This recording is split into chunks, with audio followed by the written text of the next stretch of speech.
Creiam que não houve da minha intenção dizer qualquer coisa. Vinha como ouvido. Mas o sentimento é muito forte. A cabeça já não o acompanha. Mas não podia deixar de dizer que o que resta desse santo homem, a nível mundial, no mundo, santo junto de nós, Artur de Araújo, é esta família Quevedos. Faltam dois. Eu juntei-me a ele, vivi com ele, conheço bem-haja Paulo Calado, bem-haja o que escreveu sobre ele, mas eu conheço mais, perdoa-me que lhe diga, conheço muito mais. Sei o que foi. Fez-me santo na maldade que eu sou. Tentou e fez alguma coisa por mim. E eis a minha família, que vem de Artur de Araújo. Eis a minha família que vem de Artur de Araújo. Gosto imenso, sem dúvida, de dizer isto, porque me tenho lembrado sempre desse homem com quem vivi. Não ouvi. Não estive com ele algumas vezes. Comprámos o lar da Beneficência Evangélica em Guerreiro. Comprámos um terreno em Sintra para a Beneficência Evangélica. Depois desistimos desse terreno e passámos para Guerreiro. Sei lá o que fizemos com esse homem. Mais o acompanhávamos do que dar-lhe qualquer ideia, porque ele tinha-as todas. Ele era, olhando para mim, um autêntico homem. Obrigado. Obrigado a todos nós pela homenagem que, neste momento, lhe estão a prestar. Obrigado. A prestar. E que essa homenagem entranhe-se nos vossos corações, de tal maneira que tentem fazer o melhor que puderem para o mundo em que vivemos. Que era o que ele fazia. Eu não me lembro dele olhar por ele. Se não fosse a filha com quem eu vivo há 50 anos. Não me lembro dele a fazer qualquer coisa por ele. Mas lembro-me sempre a pensar na vida alheia, na vida dos outros. A tentar fazer o melhor que pudesse pelos outros. Portanto, a todos vós que aqui estáis, muito obrigado. Eu não tenho mais nada a dizer, senão perdão por estar aqui a amassar neste momento. Muito obrigado.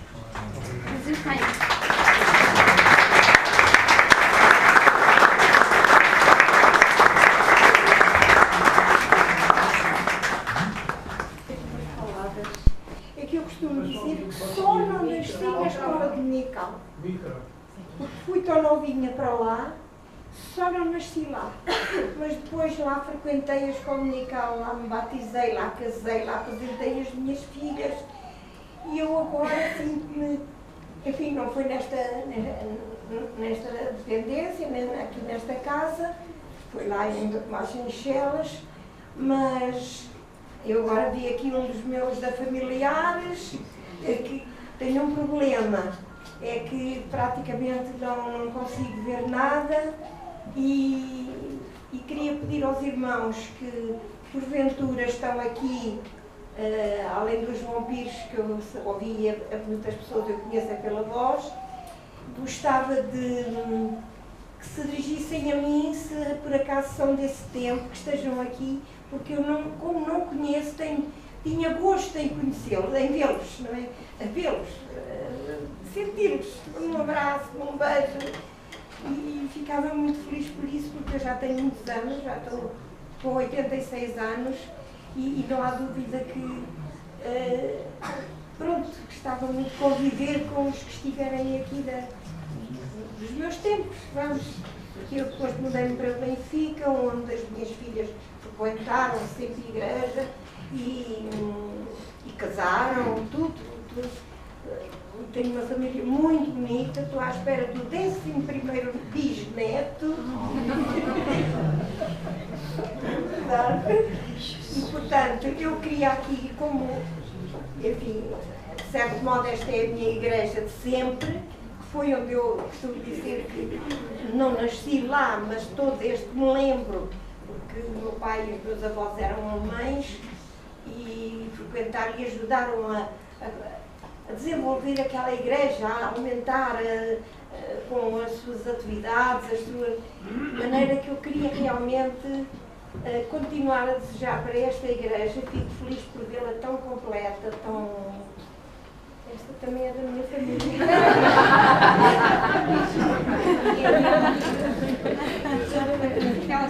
Eu peço desculpa.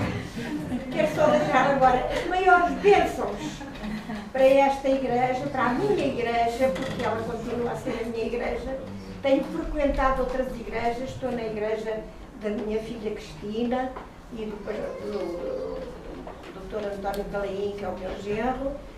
Portanto, desejar as maiores felicidades e dizer que estou muito feliz por estar aqui convosco, partilhar este centenário, que eu nasci em 1928. Portanto, a igreja era jovenzinha quando eu nasci para lá. E fui sempre, frequentei sempre a igreja e nunca deixei de ser uma crente verdadeira, sincera ao Senhor Jesus. E realmente foi uma boa escola dominical que eu tive. E eu agradeço a Deus por tudo isso. Obrigada, irmãos, e desculpem eu ter me intrometido convosco. Muito obrigada. Quero dizer, na presença das filhas, do genro e dos netos, que na realidade eu tive a felicidade, considero uma felicidade muito grande, ter sido criada, semi-criada pelo pastor Artur de Araújo, com os bons pais que tive. Entretanto, em meu nome e dos meus irmãos e daqueles que já partiram para o Senhor, eu direi, fomos umas crianças muito felizes, porque o pastor Artur Araújo, não só ele como a sua esposa, Eudóxia da Conceição, o segundo nome da qual eu tenho também Conceição, porque sou amiga da Conceição, por gosto dela, poucas pessoas sabem, mas eu sei porque a minha mãe disse. Entretanto, eu direi, quando eu passei muitas vezes por neta adotiva, porque ia pela mão do pastor Artur de Araújo da minha casa para a igreja, para a estrada de Chelas. Então as pessoas viam-me tão pequenina, porque eu era muito baixinha com 7 anos, então achavam que eu era a neta do pastor Artur de Araújo. Mas não, algumas pessoas que estão aqui se lembram também. De modo que eu agradeço muito, muito ao Senhor, não apenas a minha idade, a minha pequenez, a minha juventude, mas sobretudo o meu casamento que Ele abençoou. Foi uma bênção. O pastor de Araújo não me deixou nada materialmente, deixou-me nos bons sentimentos. Se alguma coisa eu sinto que seja, enfim, razoável ou boa, eu herdei do pastor Artur de Araújo, porque foi ele que me transmitiu. Bem assim, as filhas, enfim, todas as pessoas que lidavam com ele, os professores que tive na escola dominical, enfim, eu agradeço muito, muito, muito tudo quanto recebi do pastor Artur de Araújo. Não tenho palavras, assim como gosto muito da família toda do pastor Artur de Araújo, a começar pela sua filha, a Loida, e não há palavras para dizer neste momento de tantas coisas bonitas e boas que eu já disse. Eu sou grato ao Senhor, eu agradeço muito a Deus por isso. Obrigada. É algo muito simples e muito... E depois daquilo que o meu pai disse, aquilo que eu e as minhas irmãs fizemos foi encontrar... O meu pai fazia uma coisa muito interessante, que era gravava todas as coisas que nós fazíamos em criança, mas não só nós como criança, mas gravava a família, gravava os meus avós e gravou várias coisas do meu avô, e nós encontramos essas gravações que são muito interessantes. Eu não conheci o meu avô Artur. Eu nasci em 1972, no mesmo ano em que ele faleceu. Eu nasci em abril e ele faleceu em fevereiro. Eu vou tentar não me emocionar, mas aquilo que eu vos posso explicar, e vou ser muito breve, é a importância que o meu avô realmente era para mim. Mesmo eu não sendo, mesmo eu não conhecendo, era muito importante. E durante muitos anos, para mim, eu lembro-me de ouvir as gravações das minhas irmãs para conseguir ouvir a voz do meu avô. Tive o prazer de privar com o meu avô Carapeto, mas o meu avô Artur, que todas as pessoas admiravam e todas as pessoas falavam dele, eu realmente não o conheci.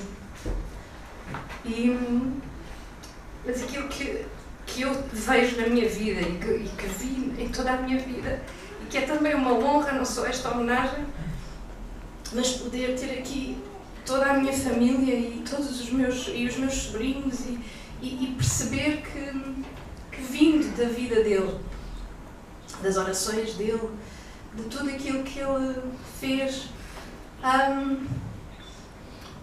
temos o privilégio de continuar a manter Deus nas nossas vidas, esforçarmos-nos para ter Deus em primeiro lugar.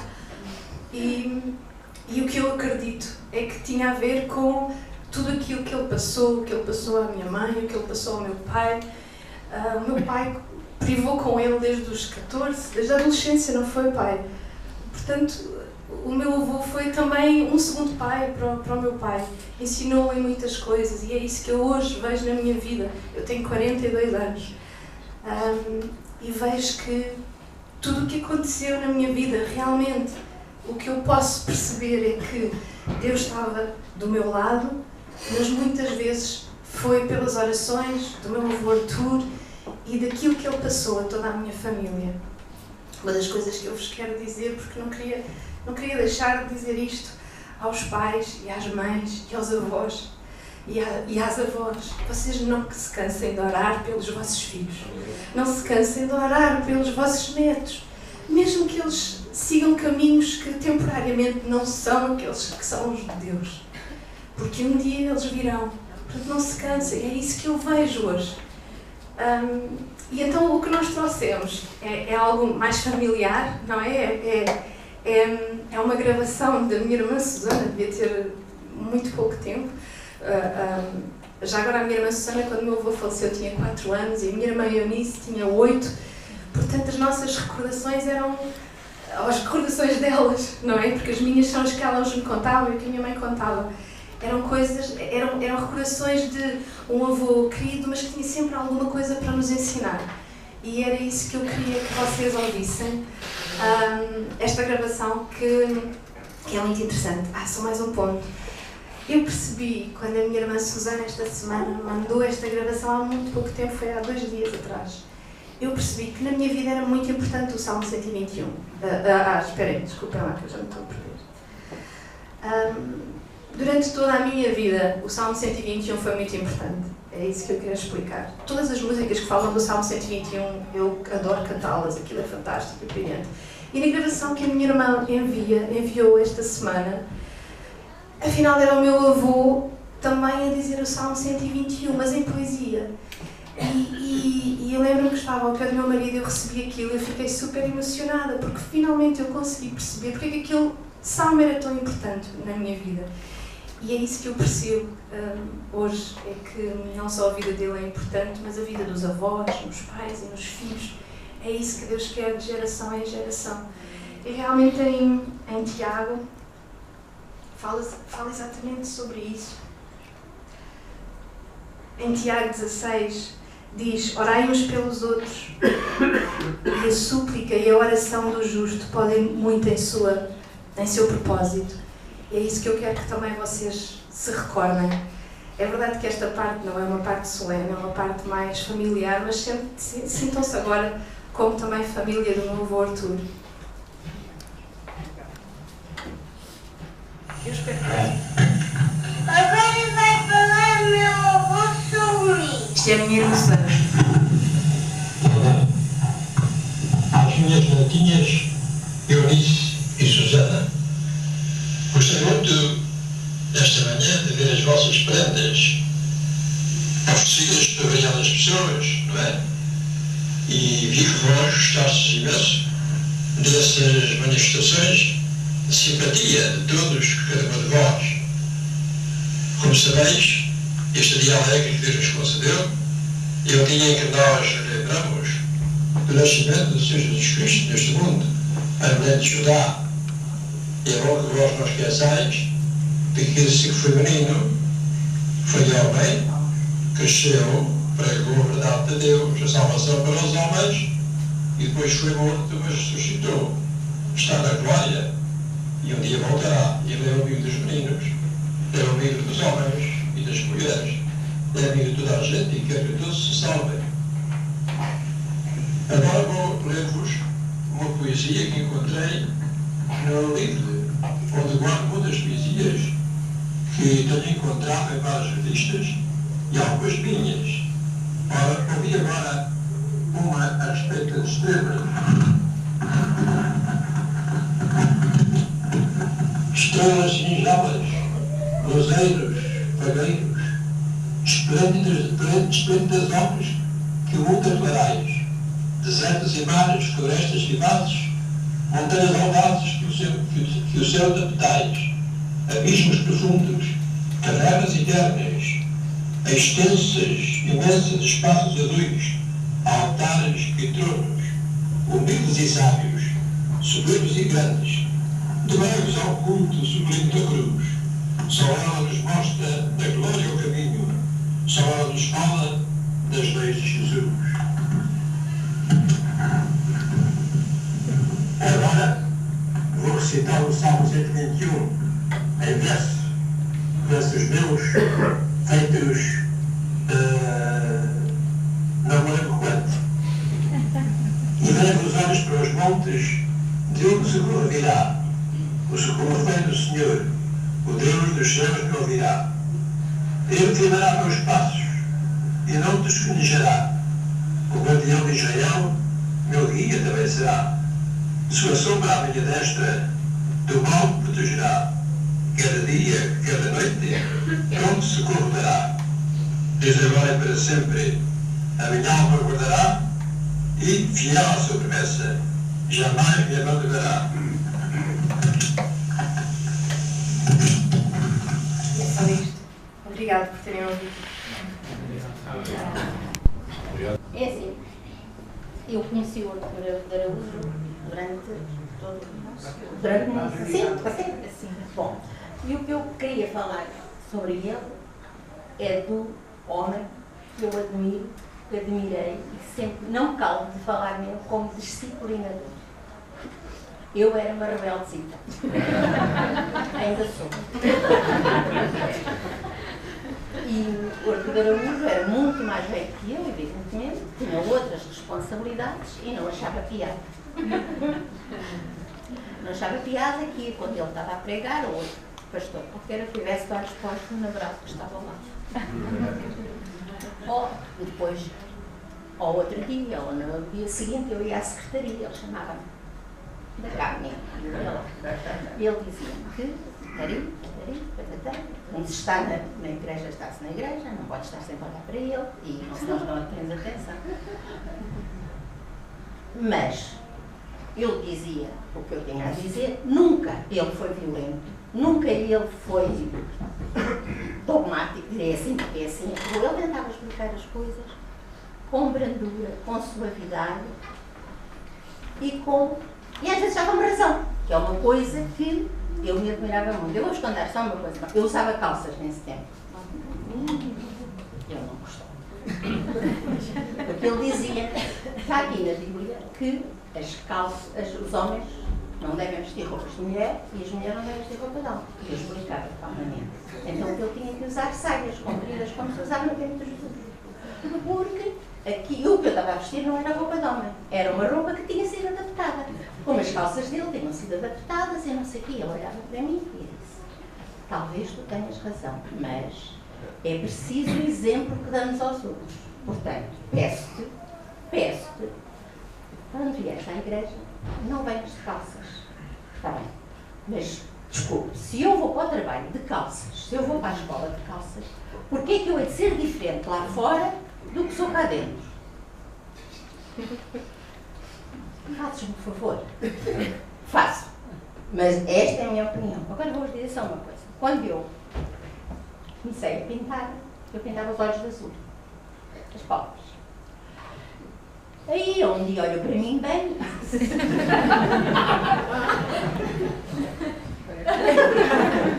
E eu fui para a secretaria. Aí diz-me, o que tu andas a fazer agora? E eu não sabia o que era. O quê? O que foi? Eu já estava casada nessa altura, portanto já não era de namorar. Então, tu agora andas com os olhos pintados de azul. É só um bocadinho. Se Deus quisesse que eu tivesse os olhos azuis, tinha que dar os olhos azuis, tinha que rosto e azul. Isto é razão. Mas se Deus quisesse que o Senhor tivesse... e isso é uma vaidade.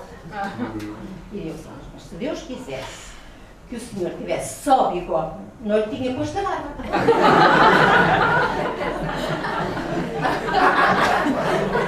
E essa coisa de ter bigode, eu também acho que é uma vaidade. Diz-me ele assim, rapariga, não é que tu tens razão.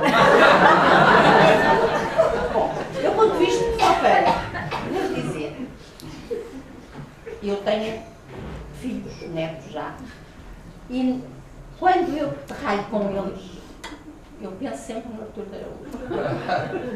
Porque eu acho que ele ralhava, ele falava, mas era capaz de dizer, tu tens razão. Era capaz de dizer, nunca tinha pensado nisso. Portanto, eu só quero dizer, quando ralharem com os vossos filhos, com os vossos netos, com os membros da igreja, sobretudo com os adolescentes, não se esqueçam de lhe dar razão quando eles a têm, está bem? Lembrem-se do Artur de Araújo. Desculpa, é que eu venho de longe, mas eu não podia esquecer, porque eu estou sempre a falar nesta parte, quando se fala de porque são conservadores, porque são velhos, porque são assim, porque não veem as coisas, que não são modernas, eu lembro-me sempre do Artur de Araújo, que às vezes não via, mas quando a gente lhe explicava, ele entendia.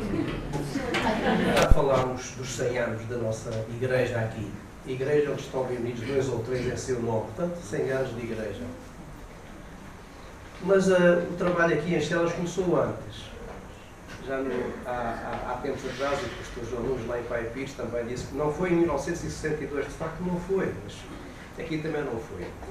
Mas a verdade é que antes não era propriamente um trabalho formado pela Igreja Congregacional. Começou em 1886, aqui na zona de Chelas, efetivamente, nas escolas do Sr. Archibald Turner, tanto na Quinta dos Alfinetes, que era para ali, eu estou a dizer bem, para ali, como na Quinta da Sagada, que era para ali. Aqui era aqui perto. Foi aqui que começou o trabalho de Chelas, mas era um trabalho das escolas. Era um trabalho de várias denominações, principalmente presbiteriano, que era o Sr. Archibald Turner, que era um escocês presbiteriano, mas também com o grande apoio de uma igreja congregacional do Sr. Manuel Carvalho, que era da Igreja do Cascão. Depois, isto tem a ver também com o professor dessas escolas, o diretor dessas escolas. O diretor dessas escolas chamava-se Júlio Ernesto da Silva, era o diretor das escolas, professor. Ele pertencia à Igreja do Cascão, por isso aí está como é que realmente a ligação vem daí. Depois, o Sr. Júlio Ernesto da Silva, ele, aliás, quero dizer que o Sr. Ernesto da Silva era cunhado do pastor José Augusto Santos e Silva, pastor que depois veio a ser o pastor, o primeiro pastor desta igreja. Portanto, está tudo ligado, como veia. E esse Sr. Júlio Ernesto da Silva foi para a igreja da Angra de Heroísmo, da Rua Angra de Heroísmo, que deu lugar à Igreja Lisbonense, que os pastores estão aqui connosco, e que depois de onde derivou esta igreja aqui em Chelas. Porque o principal pilar, o iniciador deste trabalho verdadeiramente, chamou-se Romão Luís Pérez. Exatamente. O Sr. Romão Luís Pérez. Foi ele que veio a evangelizar este bairro, distribuir folhetos, falar, e foi ele que conseguiu realmente reunir as condições para que a Igreja de Feboniz, nessa altura não era em Feboniz, era ainda na Rua Angra do Heroísmo, pudesse então apoiar a abertura de um trabalho que foi iniciado em 1914 na casa que há bocado falou, da Dona Filomena de Jesus, lá na estrada de Chelas 145, e aí então começou verdadeiramente o trabalho de Chelas, apoiado pela Igreja da Rua da Lisbonense, da Rua Angra de Virus. Por isso estamos a comemorar agora os 100 anos. Eu fiz questão, quando falei com o irmão Joel aqui há uns tempos atrás, aqui, até talvez antes de férias, que neste dia, porque já falámos em todos os aniversários da Igreja, que já se comemora há tantos anos, sempre se fala de quando começou o trabalho, como é que muitas coisas se disseram, muitas datas, muitos nomes, e certamente houve muitos nomes ligados a esta Igreja, que já foram aqui recordados a alguns e a outros, mas eu fiz questão de recordar apenas um. E esse um chama-se Artur de Araújo.